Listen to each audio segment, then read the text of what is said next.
Anthony Joshua.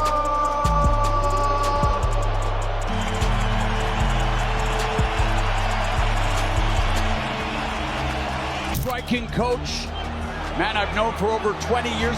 And our unofficial scorer, Sean Wheelock, gave the opening round to the returning left. Here we go, live. A close fight, so you don't... For AJ not having it on his own. I think both guys actually take that. Ching 2. Body back forward. There's the left hand. Got it fairly wide, haven't you, Carl? I know Tony Bellew has too. I've seen Anthony Joshua so fast. Left, right, left foot comes to it. His age, yeah, he's been pretty busy. Look at him. Anthony Joshua. The Joshua. With the right hand. Oh, what was that? Joshua misses with the right hand. This fight was never supposed to be competitive. One man walked in with 243 pounds of experience. The other walked in lighter, faster, and completely convinced he belonged. But once the bell rang, the crowd stopped laughing, because this fight started asking dangerous questions. The Jake Paul vs. Anthony Joshua fight felt like a slow-burning heavyweight story. Not explosive at first, but heavy with tension. Every second mattered. Nothing came easy, and the pressure built round by round, pulling everyone deeper into the moment. Anthony Joshua, as we all know, never been down, amateur or pro. But there's some more. It's almost a lazy jab. That's what he wanted. Nose of Silva. Very loose. To play a part in this. From the opening bell, Jake Paul looked relaxed and confident. He bounced on his feet, threw light shots, and tried to control the rhythm. Anthony Joshua stayed calm and patient. Tall posture, steady eyes, no rush. He waited, letting the fight come to him. And this jab right there that really knocked Jake back. And we see that. Only one big shot, 2 points. The matching with the right hand. So a lot of focus on Joshua's. We'll find a pretty busy pace. Should have the crowd like that. Traction. The glamorous. Looks in control, but up close as he tries the uppercut. The early rounds felt like a chess match powered by muscle. Jake moved, feinted, and circled to break timing. Joshua measured distance and stepped just enough to remind him how small the ring can feel against a true heavyweight. Slowly, exchanges became sharper and clinches turned into strength battles. 2. Left hook there. Combination from Silva. Oh! Another jolting right hand sends Joshua down. Anthony Joshua floored and hurt here in the 6th round. As the fight went on, it stopped being about speed and turned into a mental grind. The crowd tensed every time Joshua set his feet. Jake kept digging deep whenever pressure closed in, refusing to panic or fade. This wasn't about proving stories anymore. It became about surviving moments and making smart choices under stress.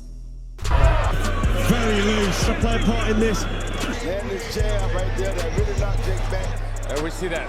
Only one big shot, 2 points. The matching with the right hand. So a lot of focus on Joshua's. We'll find a pretty busy pace. Should have the crowd like that. Traction. The glamorous. Looks in control, but Neither fighter rushed. Neither broke. Every round felt like belief-testing experience in real time. By the later stages, sweat and heavy breathing told their own story. This wasn't flashy or reckless. It was controlled intensity, ambition colliding with heavyweight reality. That ring, it's a dangerous place to be, and anything can happen. And you hope your opponent leaves the ring safely, but if they don't, you know, you still have to go to bed at night knowing that you just done your job. It wasn't personal. Look, it is a big task, but I mean, if this fight were 14 months ago or whatever, however many months ago you had the belt, then when I win, it would have been me becoming the heavyweight champion of the world. So you would have beat me for the belt. And you claim you're better than all these people, so I mean, we'll. Even before the first punch, the weigh-in told its own story. Anthony Joshua stepped on the scale at 243.4 pounds. Solid, balanced, and focused. No show, no drama. Just a heavyweight built for long, hard rounds.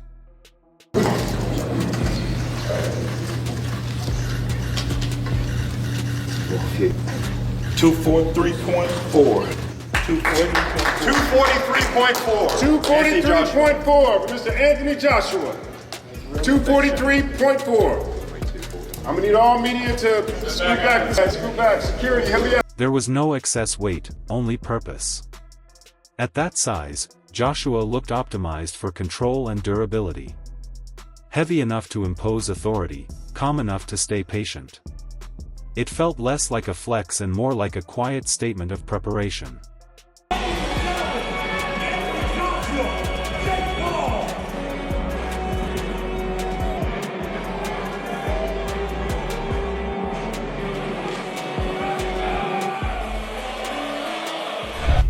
Jake Paul followed at 216 pounds. Lighter, leaner, and sharp. His body reflected speed, movement, and endurance over brute force. It suggested a game plan built around rhythm, timing, and belief in his conditioning. 216.6. Absolutely, Giles! You listen to me, brother! When the ring bells! Coming in there and I'm coming on his ass! You know who I are! I are him! At 216, Jake didn't look overwhelmed by the size gap. He looked aware of it. Choosing efficiency over bulk and precision over presence. That weight difference didn't feel like weakness. It felt like a calculated gamble before the bell even rang.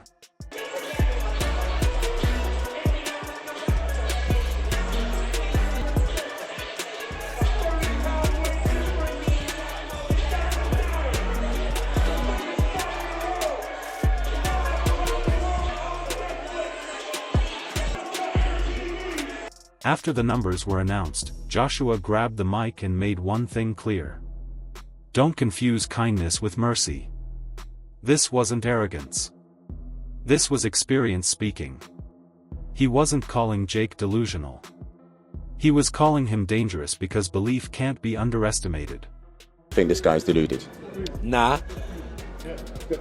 Look, an amateur coming to the game experience, he's taken on some good names. They may be old, they may be from different combats in terms of MMA and so on, but he's got in the ring at a decent level for Tommy Fury and so on, so he believes it seriously. I respect it. Yeah, but their levels, come on, AJ. When AJ said fans would get the full AJ, it wasn't trash talk. It was a warning. No charity rounds. No influencer treatment. Just a heavyweight doing his job properly. He spoke like a craftsman, not a bully. Knockouts aren't rushed. They're built. The fact that you've been Olympic champion, two-time world champion, are you going to have to carry him to make it a spectacle? Is he going to get the full, AJ? The full. I've never gone in there and knocked someone out within 10 seconds. There's a methodical process to knocking someone out. But if the opportunity presents itself, I'm not planning on carrying Jake. AJ leaned into knockout talk with a smile, because everyone knows why boxing comes alive. This wasn't about hype. It was about honesty. At 243 pounds, with power in both hands and no interest in babysitting, Joshua sounded calm, clear, and unapologetic, and that's when heavyweights become dangerous. AJ, they want you to win by knockout. What do you make of that? People here in the States as well. I love him. That's what we do. That's what we're supposed to. From the days of watching Mike, whether it's Foreman, Shavers. Why do people love boxing?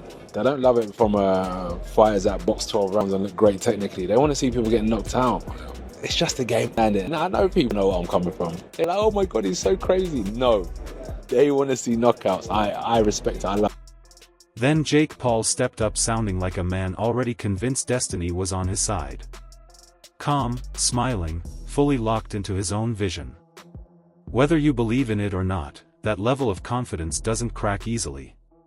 When Jake says people don't see what he sees, you believe he believes it. To be brutally honest, not many of them are rooting for you. Some have said to me, he's deluded. What would you do?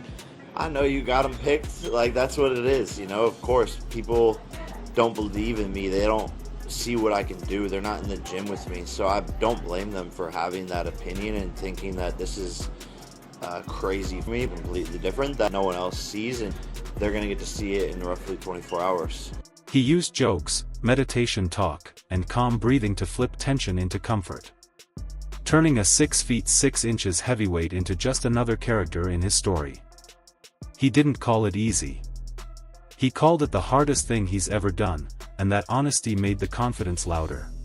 If you pulled this off. Yeah, when I win tomorrow, I mean, it's going to be an incredible moment, but at the same time, I know that it's coming. So I'll be very happy, and it'll, you know, shock the world. People will, you know, the world will be turned upside down. But at the same time, it'll just be proving myself right. I will be the, you know, face of boxing, the king of boxing, and just continue from there into more big. By the end, this fight felt like more than a match. It was a stress test for boxing itself. Experience versus belief. Discipline versus vision. When the noise faded, both men had to carry expectation alone. Now it's your turn. Did experience control the night, or did belief push the limits? Drop your take in the comments and stay locked in with Boxing Era.